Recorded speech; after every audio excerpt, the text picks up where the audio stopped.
Villains. I am your host, Jessica Kohainor, and today we have to talk about Kada Scott. You know, listen, I'm thinking KEON King, he's locked up. Okay, so we don't have to work anymore. You're wrong about that because KEON King, he had help. It was more people that wanted Kada Scott to be dead. It was more people that was helping Keon Scott buried the body. And we must figure out who those people are. And also Keon Scott, Keon King, the person that killed and kidnapped her, he has parents that are close to this lawyer guy.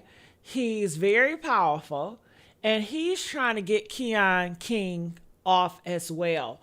So we are facing a battle.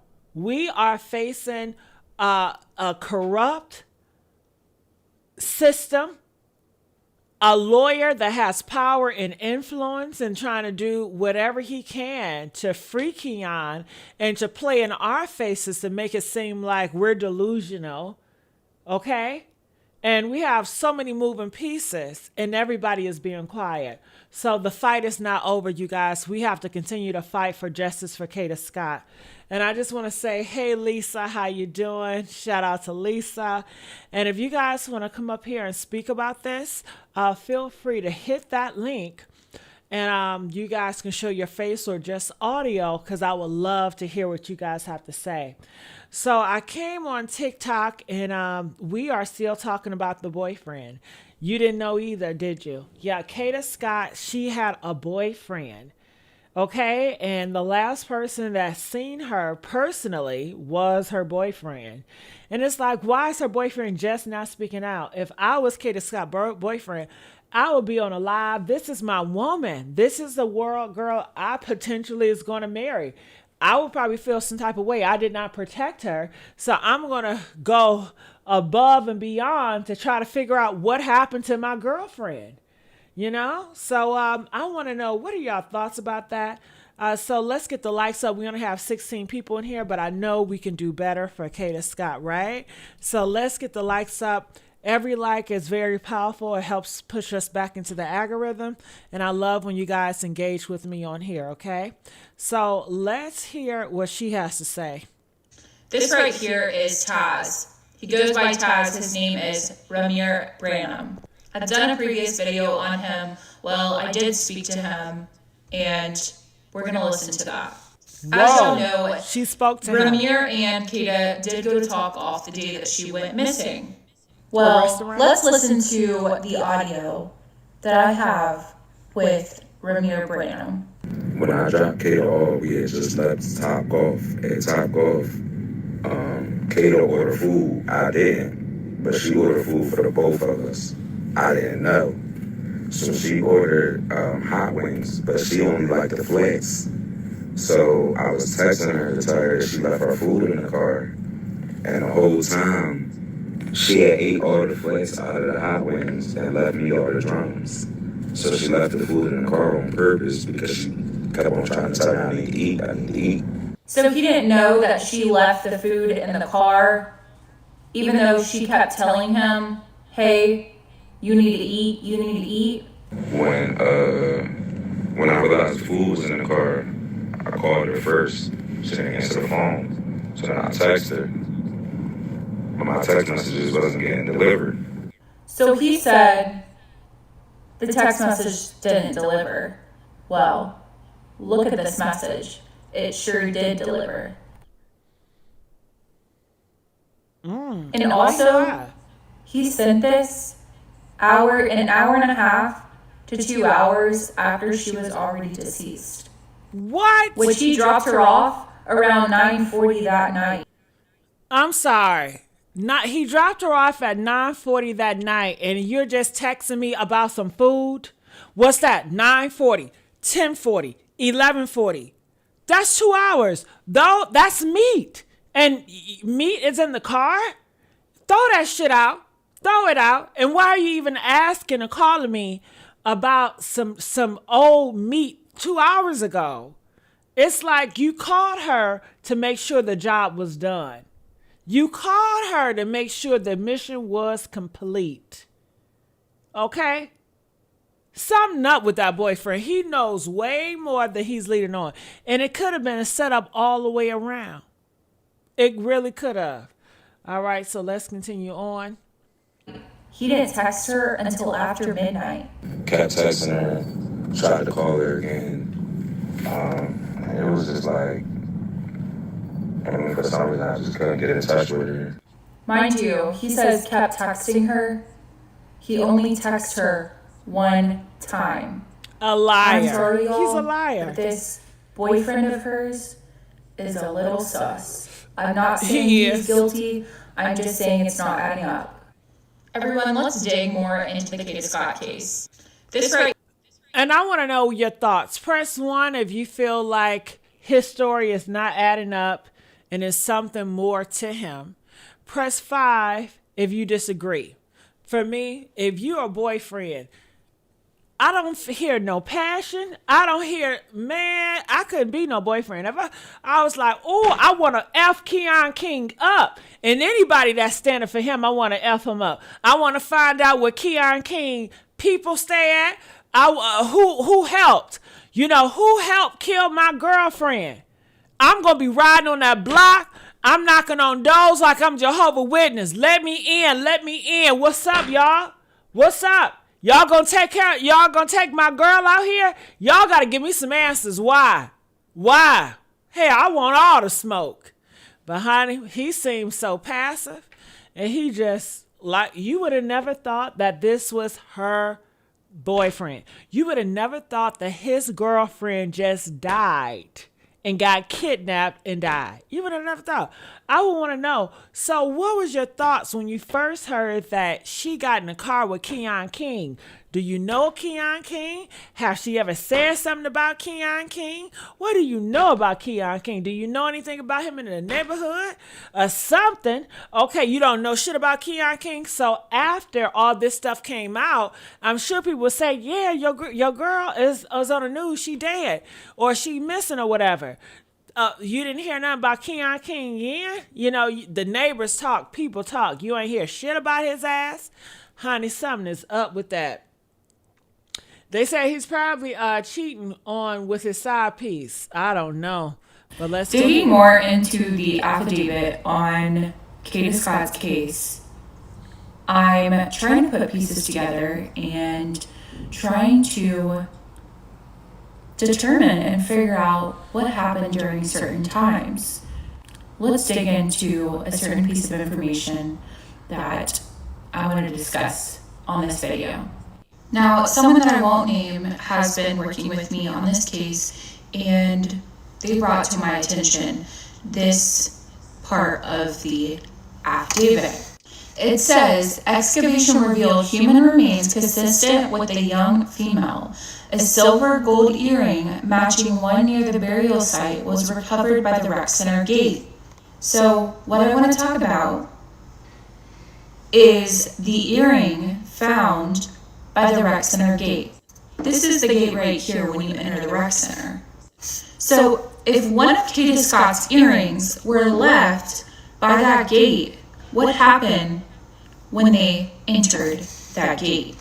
Also, I wonder if the cameras show them entering the gate to know what happened at the entrance every time they entered that gate.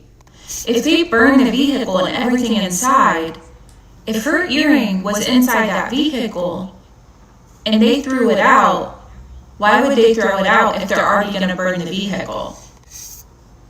I wonder if she was actually unalived at that gate entrance and tried to get out of the vehicle and failed.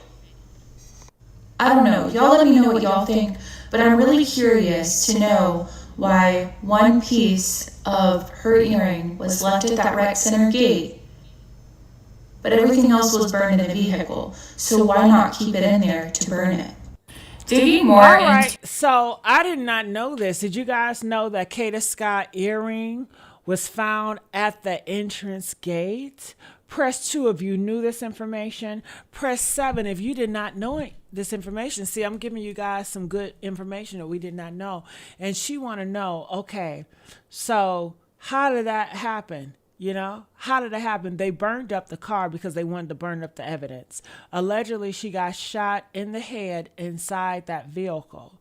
So she feels that that is when they shot her, when it was entering gate, when she probably tried to escape, and they shot her. I don't know if I buy that.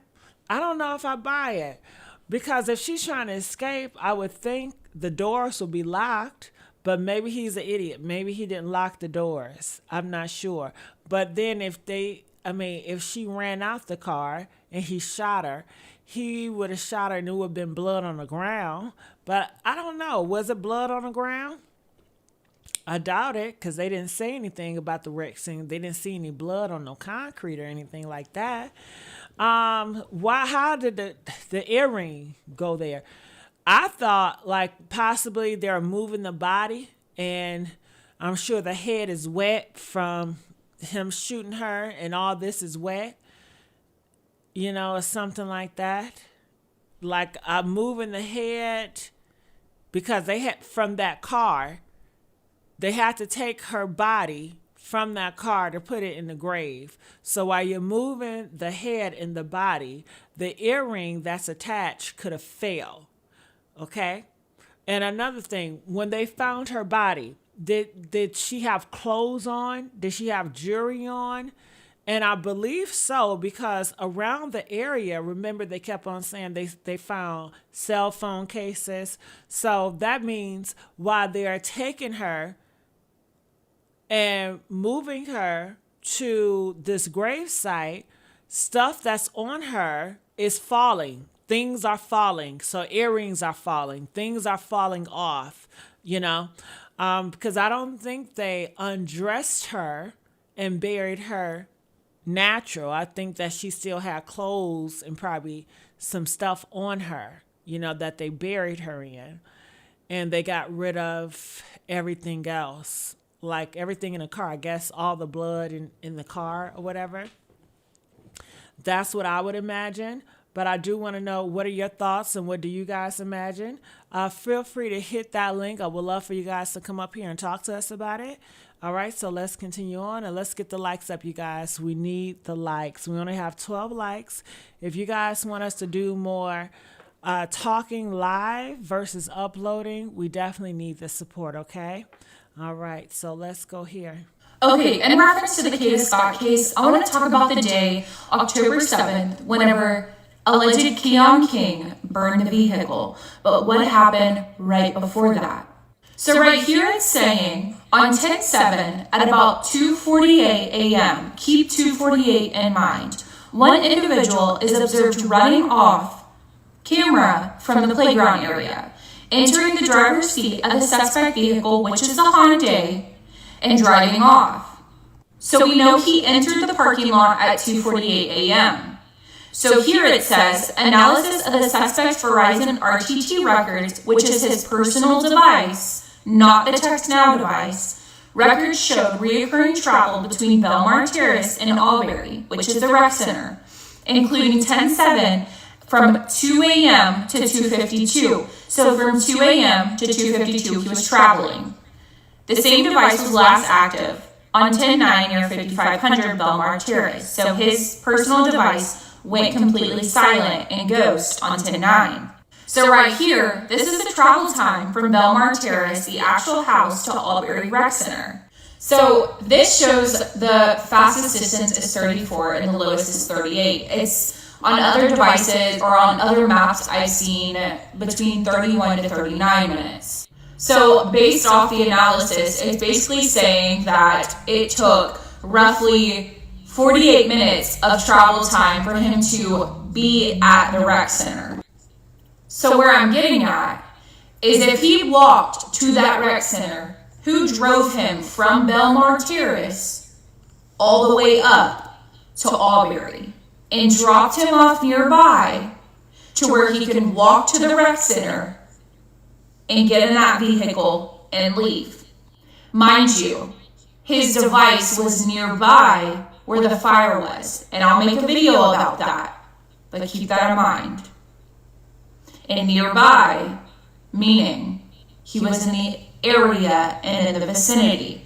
So was there another person that their device was exactly at the area? Okay, in reference to the Kada Scott case, I want to Yeah, it was definitely other people there. He definitely had help. Press 1 if you agree that KEON King had help. Press 9 if you feel like he does not have help. It definitely feel like KEON King, he have help all the way. Not only does he have help getting rid of the body, but now he has this big fancy lawyer that is defending him. How is KEON King a horrible individual that's 21 years old? Why does he have so much help? You know, he has so much help. That really bothers me, that he can do all this evil stuff and yet there's still people in this world that is helping him get away with murder. They did not care that he killed this girl that was 23 years old and had her whole life ahead of her. They didn't say, "Oh man, let's stop it and let's pray about this," or let's be honest and, you know, let's tell what actually happened, or why would you do this, or how about preventing it from happening? Because KEON King, he stole the car the day before he killed her, after he kidnapped her, you know? And it's just like one horrible thing after another, and he just gets away with it. He just gets away with it because he has so many people around him that is helping him. And that's including his family. That's including his parents. They say his father is a detective. And if you guys know more about this, feel free to hit that link because I would love for you guys to call in. Okay, because I want to hear what you guys have to say about this as well. All right, so I'm going to continue on to play. If you haven't watched my last video, go ahead and watch it. I'm going to continue to discuss the suspect car being caught on fire in the case of Kada Scott. So as we know that once KEON King got to the rec center, he then took the suspect vehicle and drove off. He then went to burn the vehicle. Let's dive in.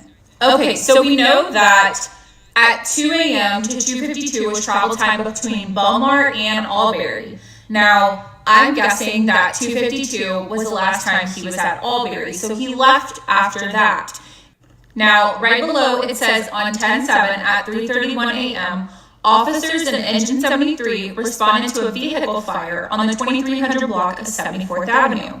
The burned vehicle was identified as the same Hyundai Accent, which was stolen. Engine 73 ruled the fire arson. This was assigned to, and then gave the detective's name. So we know that at 2:52, he probably left Albury. They got a call of a vehicle being on fire currently at 3:31 a.m. That's roughly a 30-40 minute difference. The travel time from Albury to 74th Avenue is only 6 minutes long. So it says right here, King's device leaves the area of the rec center at the same time the Hyundai Accent left the parking lot on 10/7/2025. His device traveled north and east and is placed in the immediate area of the arson scene by 2:58 a.m. It remained in the immediate area of the arson crime scene until 3:33 a.m. It took 6 minutes travel time. He went directly there. This is the corner of 74th Avenue, 2300 block. Don't know if this is the exact location, but this is somewhere around it.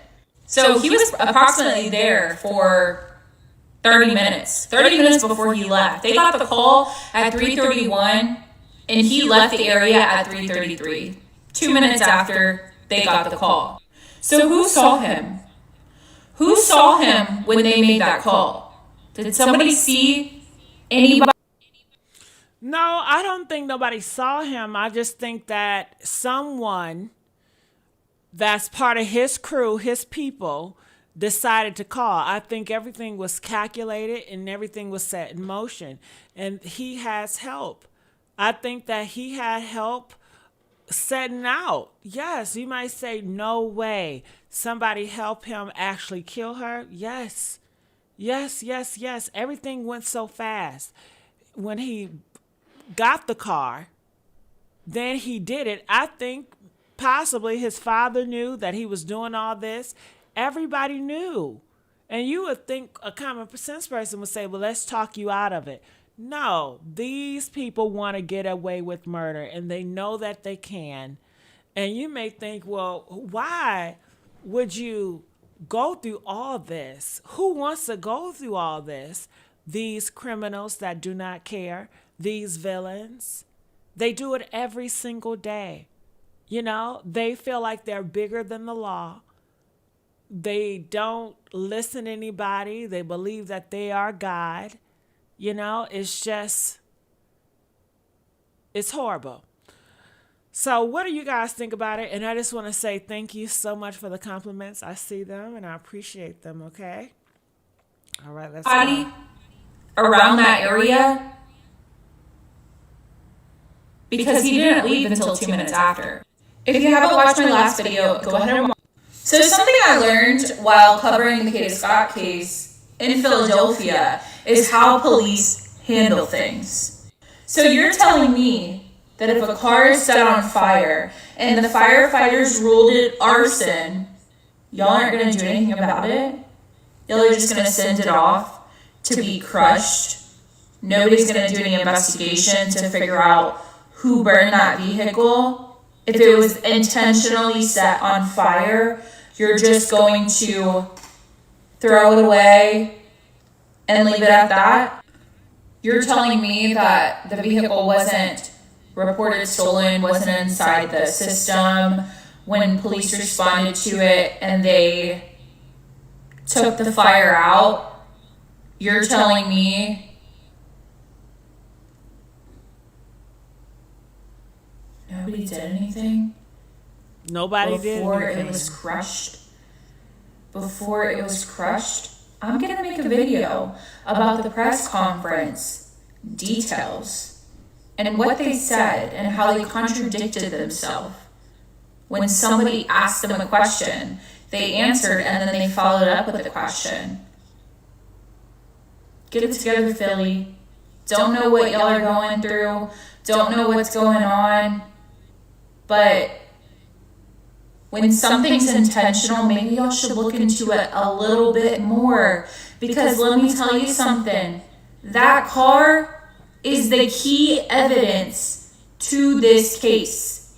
But that's why all they have right now is data. That's all. How can we tell that those video camera footage shows KEON clear as day? I don't know. Y'all tell me. So something I learned while covering the Kada Scott. I'm telling you guys, someone from KEON King hit the people that's helping him, higher ups, got that car burnt so fast the way they did. She said 2-3 minutes he left and automatically it was called in and was taken off the streets. Come on, you guys. Stop it. This is all set up and calculated.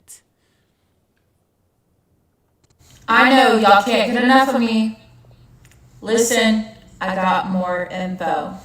In reference to the Kada Scott case, we know there was a text now number. We know there were top contacts. Let's talk about it. We only knew about one person. But last night on my live, I was deep diving and digging and I found some information. Now, I blacked out the numbers because I don't want to dox anybody. And also, I'm not going to say any names. I'm just going to show faces. It says a frequency analysis identified blank number and blank number as top contacts. We know that one of them belonged to Albert Hayes. Albert Hayes was also the man that posted the Facebook Marketplace photo of KEON King's vehicle. He's also the one that identified Kel as KEON. But let's talk about the other number that nobody knew about. Well, after deep diving, I found her. She is 40 years old. She resides in Philadelphia. But that's not where it stops. Again, we're not putting names out there, but this right here is her daughter. How old is she? 21 years old. But guess what? She resides on Belmar Terrace Road. But guess what? It gets even better. This man right here is her husband, the 21-year-old's husband. He is 21 years old, and his address with all of his family also is on Belmar Terrace Road. We know that Belmar Terrace is not only where Larisha Lopez lived, it's not only where Madeline Brown lived, it's not only the address that they searched, but also KEON King was in and out from that house during all of these dates that they were getting data, that they were getting evidence. What's going on Belmar Terrace? Did people know more? What is the communication with that person in that text now number? I know y'all can't get enough of me. Whew. And I just want to say, True Crime Nicole, this is her TikTok. Shout out to her because she is really doing God's work out here, you know, getting these evil people out in these streets. And I appreciate her so much. So if you guys have anything to say about this, I would love for you guys to hit that link and come up here. You know, this is me doing a live stream. I really don't do live streams over here that often. So what are your thoughts? I'm dying to know. All right. If not, I will probably come back later on. Do you guys like me to do live streams on here? Or do you guys prefer uploads? I'm not sure. But Melanie says setting her up. Definitely. This is a whole setup. It's more hands in play. I don't know why they took her out. I still don't know why they killed her. Did she know a lot of information about something? I know she was a smart girl. She had her head on straight. I just don't know. But it's something in the water with this story that's not right. It really is not. I like a live. Oh, great. Thank you. Thank you, Sarah. I really appreciate that. All right. Well, I'm going to look in my box to see if you guys hit that link. All right. Nobody have. You guys still haven't hit that link. So maybe next time. All right. It says, yes, loving the live stream, just not well versed in this case. It's okay. Just to give you a brief what's going on with this case, you have Kada Scott. She's 23. She works at a nursing home, you know, taking care of people. She went in her job within 20 minutes. It was a car. KEON King, he's 21. The same car that he waited outside of her workplace was the same car the day before he stole. So he already had it in motion that he was going to kill her. So when she got in the car, they said within 20 minutes, he shot her in the head. Okay. And nobody knew where she was. They were calling. So they reported a missing person case. So everybody was like, she's missing, she's missing. And this whole time, he killed her and buried her. And recently, there were video footages of him and someone else taking the body. And then that's why, you know, they decided to go in, and he went in to tell the cops, you know, he did kidnap her, and they're going to charge him for homicide. But he has a lawyer that is very high power lawyer that is really, really good. And he is going to fight to get KEON King off. The reason why he's going to fight because KEON King parents are good friends with this lawyer guy. Okay. And he said that he influenced KEON to turn himself in. So he's been helping through this whole thing, you know? So it's unfortunate. It's horrible how she died. And everything, it seems so calculated, and there's so many pieces, and the police still haven't gotten it. You know, it's like, what's going on? what is going on with law and order. All right, well, I'm going to get on out of here. I'll check again. Love you guys, and I'll see you guys on the next video. Bye.